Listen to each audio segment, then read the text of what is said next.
I mean, I don't have to tell everyone that this earthly journey can be tough. It can be frustrating at times. It can be confusing sometimes. It can just, be downright.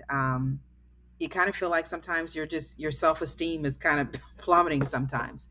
But one of the things that I have been talking with my children about, we've been discussing, and it's though in those teachable moments, we've been discussing the word compassion, and um, I believe that the opposite of compassion is judgment. And often it can even realm into or go into non-acceptance. That everyone at some point in their lives, I believe, experience, shame, guilt, self-doubt, pity, resentment, um, even vengeance on some level. We have babies, someone takes their toy and they're like, "Arr," then they go want to hide somebody else's toy. So even as a baby, we have those thoughts of wanting to get back at people,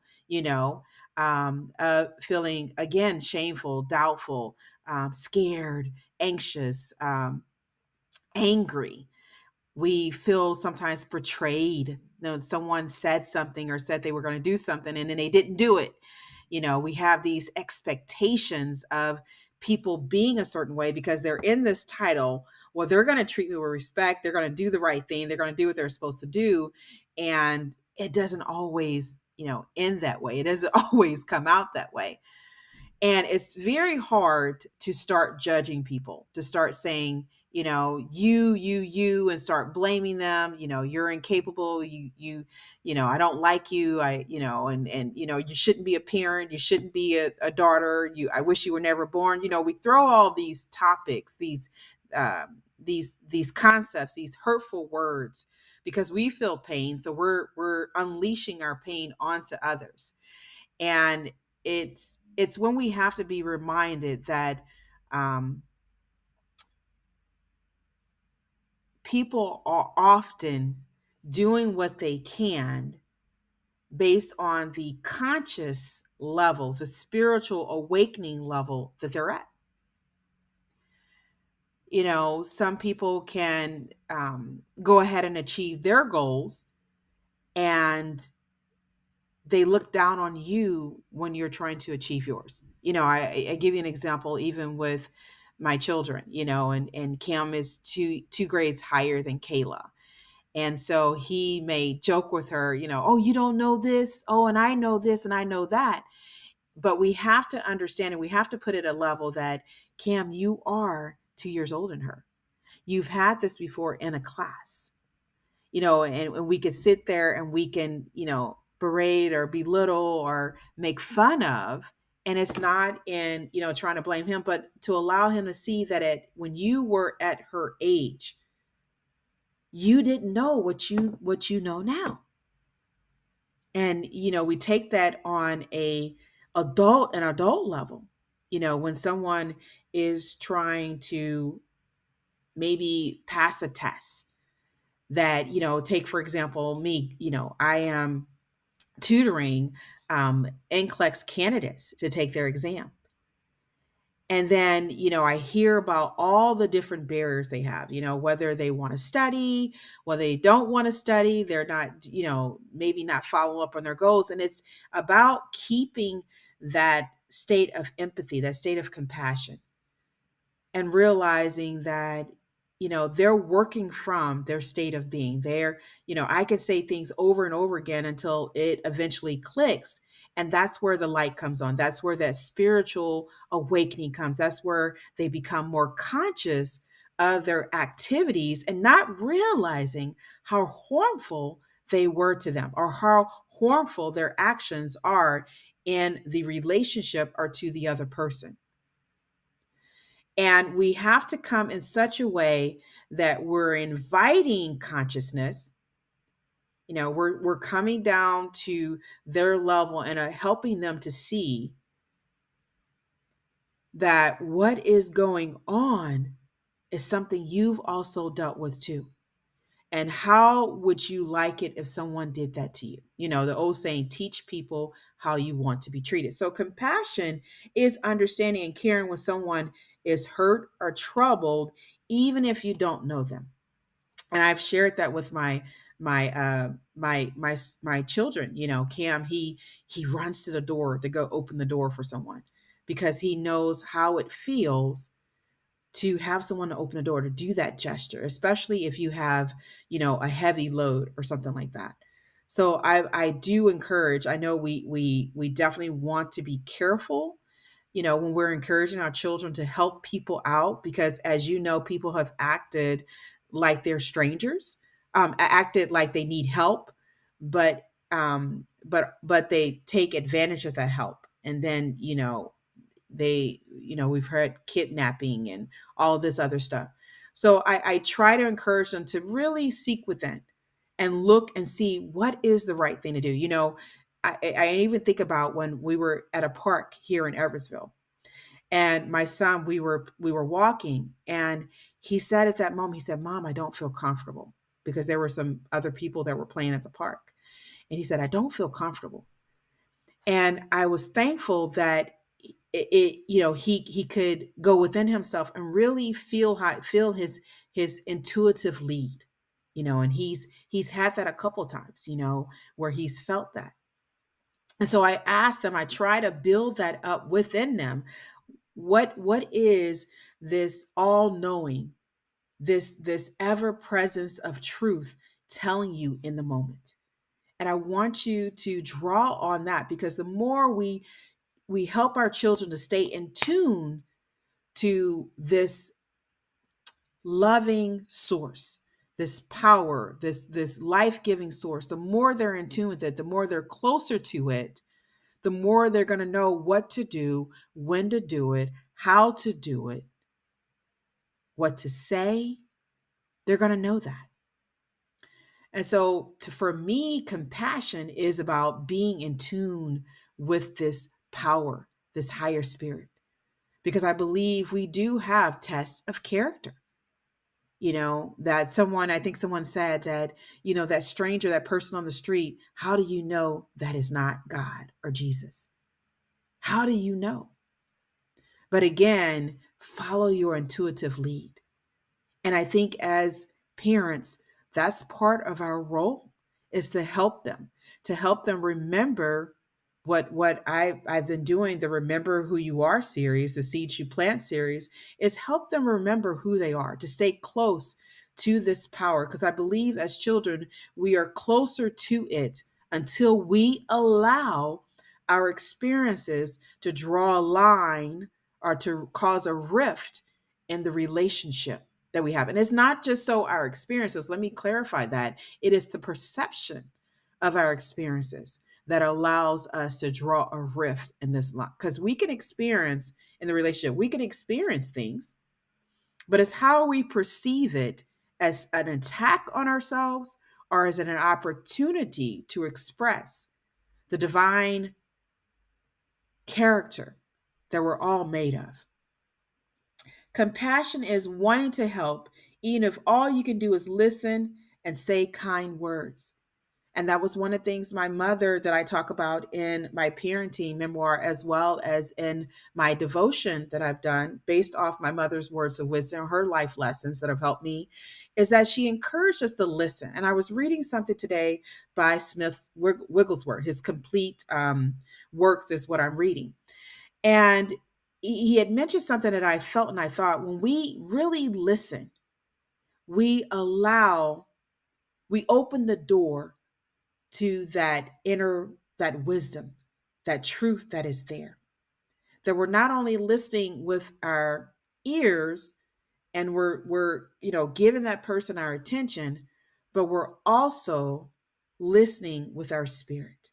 We're listening with that divineness within us. We're allowing that door to come in and allowing that truth. If you've ever been in a situation and you felt like words were whispered to you and they were the right words at the right moment, or the right action at the right moment, that is that divine wisdom that is telling you what to do. That is what I encourage with my children. that there is an inner knowing. When I was on a water ride, when we went to Holiday World this past summer, and I was on the Mammoth. Oh my gosh, if you've ever been on this ride, this is a water ride like, to me, none other that I've been on. I don't even know if it should be a water ride, but we're in this raft, and I didn't want to.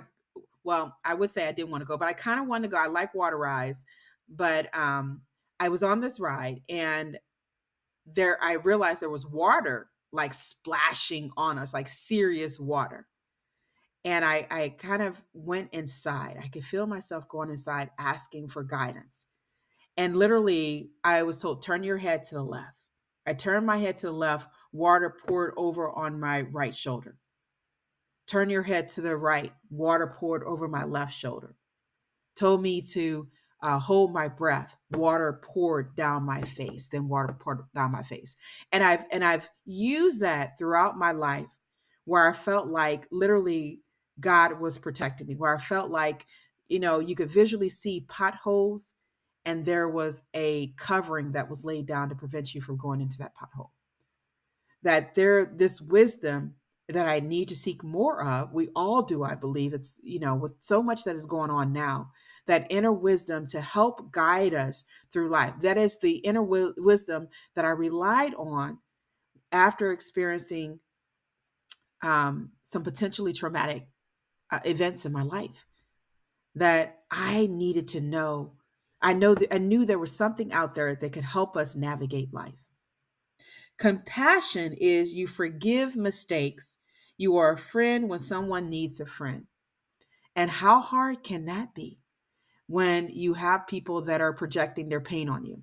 And I just even recent experience that it can, we can take things so personal that we just forget about this word compassion. We forget about grace. We forget about mercy, and all that goes aside, and we feel the pain, the jabs in our back, or the pain that's coming towards. I know that was um, a little bit visual for those of you who are visual learners, or love, including myself, love to see vision stuff. But it's so hard sometimes to do that, right? Because you feel like that person just took their pain out on you, when you know. But we have to remember, a bunch of things. We have to remember that, often people, that's the culture that they grew up in, socialization, that maybe it was about blaming others to get through, to kind of protect your self-esteem, to protect your self-confidence. That if we blame others for the event, I'm going to feel better, because it's their self-esteem, self-confidence is so fragile, that if they really looked in the mirror and really knew where the responsibility was coming from, what would happen?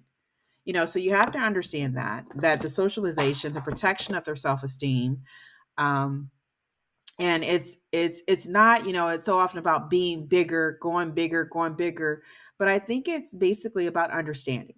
The Bible says to gain understanding, to really see things as they are. And I tell you, if when you do, and I feel like I did it more when I was a child, and as you become adult, sometimes it seems like it's coming to you faster. But it's so important for us to take a deep breath. Yes, it's important to talk to someone you trust in, but to take a deep breath and to really see where it's coming from, and to not take on someone else's pain. Because that's how we get into anger. That's how we get into judgment. That's how we get into resentment. That's how we get into shame. That's how we get into doubt. Because, and, divorces, separations from jobs, people going into places, taking their pain out with weapons, guns, knives, etc. Because we take a lot of things personal, instead of realizing that what that person did and said is about them, is about where they are now, currently. That things can change, but this is where they are now. This is where they feel like they have to stop, that I have to blame this on you, or I have to project my pain on you, because I can't take it myself, because I don't know any better, because I do know better, and I can't do it, because I can't face the truth about myself. And that's a whole new story, right? I've talked about that in my memoir Compass, that, the first step in healing is acknowledging your truth, acknowledging all truths, right? It's not just acknowledging what happened to you, but acknowledging those emotions, those residual emotions that come to visit you after a potentially traumatic experience. So compassion is definitely, it's so critical that we heal from our pain, that we acknowledge the pain that we have, that we acknowledge how we are coping in life with our experiences, and that we acknowledge that the pain is not about us. It's about the person and the choices they are making right now to project their pain on others, to let people know how they're feeling, right? Just like babies do. When the babies are mad or crying, and they let them know. It's what we often do as humans. We let people know, but it's spiritually is where we need to remember that we are not our emotions. We are not our feelings. No experience defines you, and you have a choice. You choose how you want to act. That even although you have coped with situations a certain way in the past, doesn't mean you have to start doing it now. And I think compassion too is about being truthful as much as possible, about understanding, knowing, discerning when to speak, when to listen, right? And to look for guidance as to what is the right thing to say or do now. And that could be nothing in the moment. It could be allowing people to vent their emotions, their feelings. And it's something that we have to remember not to take things personally, right? Not to think it's you. I know often for me it's like, wait a minute, I want to set the record straight. I want to make sure we get all the truths in. But when it comes to compassion, we have to know when to listen and when to speak. And also it goes both ways. So I continue to work with my children and being compassionate towards one another, to realize that everybody will learn or know what they need to learn at a given state in time, and that we cannot, it is not healthy to to make fun of people, to judge people in a situation. But if anything, we help them. We praise them. Oh, good, you know that now. That's great. Or guess what? I know a different way to do something. Can I show you?